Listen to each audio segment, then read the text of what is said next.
Hey guys, Constance here from Cosmopolitan Cornbread. So I am in the corner of my bedroom here, and as you can see I have some shelving here, I have lights, and this is my setup for starting seeds.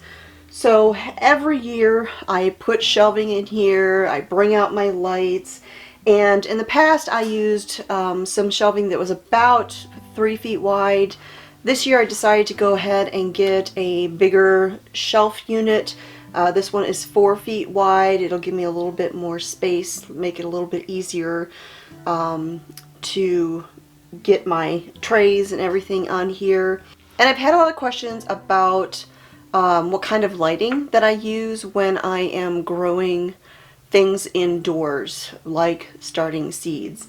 Now these lights here, I actually just got these. They're made by GE. They are grow lights and they're 4 feet long, which is perfect for the shelving unit. I bought 6 of them. They are a little bit pricey, but I mean they should last for years and years and years, and you can get replacement bulbs for them. They're LED lights, so they're not going to put off a ton of heat, and the bulbs should last a good long time. But I do have other lighting as well. Now these lights I picked up at my local Lowe's, and they are designed where there is an outlet plug-in on top of each one of them, and you can connect up to 8 of them together. So you only need one outlet to plug into the wall, and then you just connect one to the next one and just keep on going. So it's very handy that way. Now I do have other lighting that I have also used in the past, and I will show you some of those. So this one right here is tube lighting.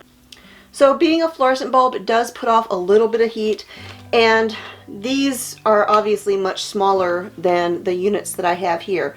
They are basically the exact length of your typical seed tray, and for a single seed tray I also used 2 of these. And the reason I used 2 is because when you are starting seeds and you have that little bitty seedling just coming up out of that soil, your light needs to be extremely close to the surface of the soil, right at the top of that plant, no more than a few inches, like 2 or 3 inches.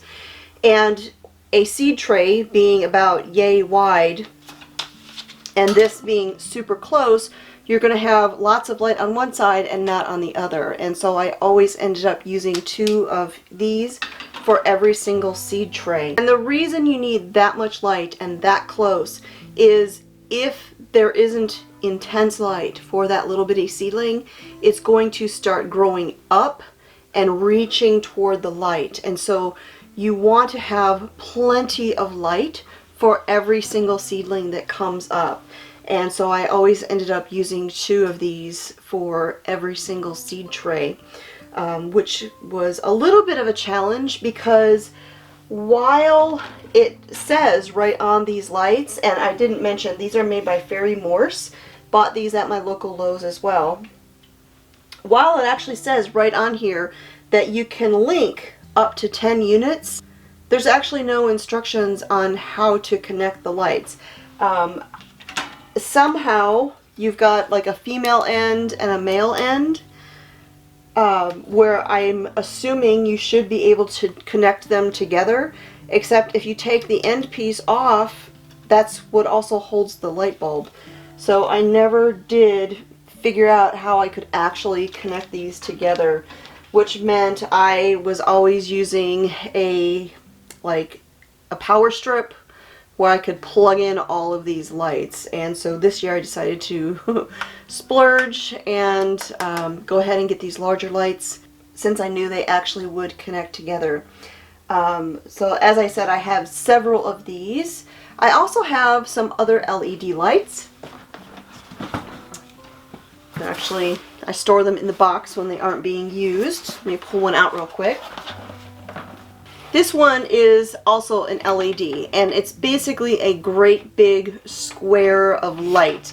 And these are like the red and blue colorful LED lights. And it just has a little cord where you can suspend it from the shelf above your plants. Has a little hookup right there where you plug the cord in. So these have been kind of handy when I needed a little bit of extra light. And I ordered a 2-pack of these off of Amazon. They were pretty inexpensive. Here's the package insert, and you can kind of see that kind of colorful glowing light you end up getting. And then I have one other grow light, and this one is just, this is not really one you would ordinarily, I would say, use for seed trays, but it is handy when you've got like a plant or maybe one end of a tray that's not quite getting enough light, and this one kind of looks like antennas. But it's a clip-on light system. It's LED also, and you have like a little control thing here on the cord, which will let you use one light, the other light, or both lights. And this is also that red and blue LED light, which always makes it interesting when you've got your grow shelves right inside a window. Of course, out here it don't really matter. Nobody's gonna see our windows, but I suppose if you lived in town and you had glowing, colorful lights in the window, your neighbors might wonder what's going on in there.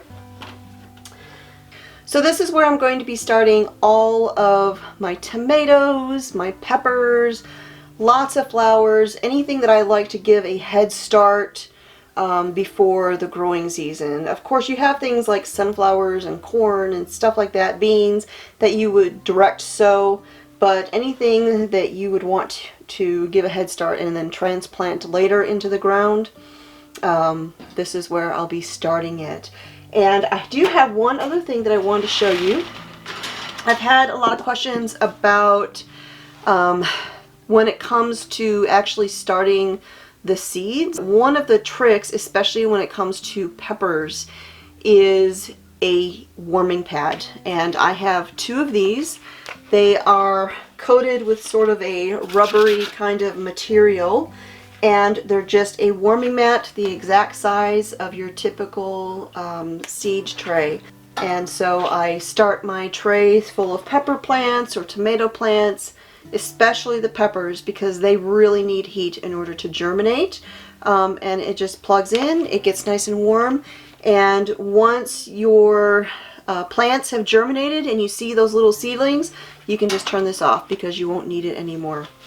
So I have 2 of these. They come in very handy to make sure that all of my seeds germinate. Now, every so often I will have a variety that maybe has super low germination rate, and you can tell it's that particular variety that is having the issue. But when you have a whole tray filled with pepper plant seedlings and the only thing that didn't come up was one variety, that's a good way to know it was the variety and not the method that you were using in starting your seeds. And I will use the heat mat for things like tomato plants and for peppers. And again, that is only to germinate the seeds, because tomatoes and peppers both like heat to be able to germinate, and peppers especially. If they don't get warm enough, they are just not going to germinate. And I've been asked if I ever soak my seeds prior to planting them in the soil, and to be honest, I have never soaked seeds of any kind. I'm sure there's some varieties that maybe you need to do that, but I guess I've just never grown anything that required it. So I just wanted to bring you in here and show you my setup. Oh, and one last thing. So several years ago, and I've mentioned this before, but several years ago I had someone send me a little package in the mail. I do not remember who it was that sent it to me, but they thought I might like this. And this is just a little universal bottle cap. And it fits a typical water bottle. It's got kind of a shallow side and then a deeper side, depending upon what kind of water bottle you have. And what is great about this is if you look super close, you can see there's tiny little pinholes in it.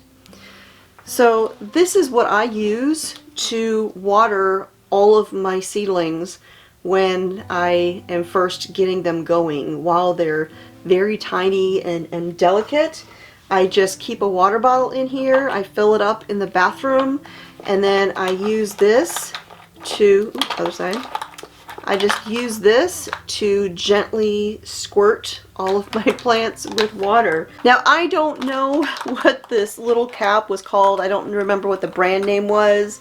And I have searched and searched and searched and tried to find these, but you could easily make your own DIY one of these by just taking a bottle cap and maybe taking a super small drill bit and just drilling a few holes in there, or maybe a hot needle or something like that and just poking some holes and kind of make your own DIY version of that. So while they're itty bitty, this is what I use. And I also set up a fan in here in the bedroom to kind of blow across all of the seedlings. When they have movement like that, from a fan, that fan basically replicates a breeze or a wind that it would have outside. The plants will become stronger as they're growing, and so you don't have super weak seedlings that can't handle the transplanting process.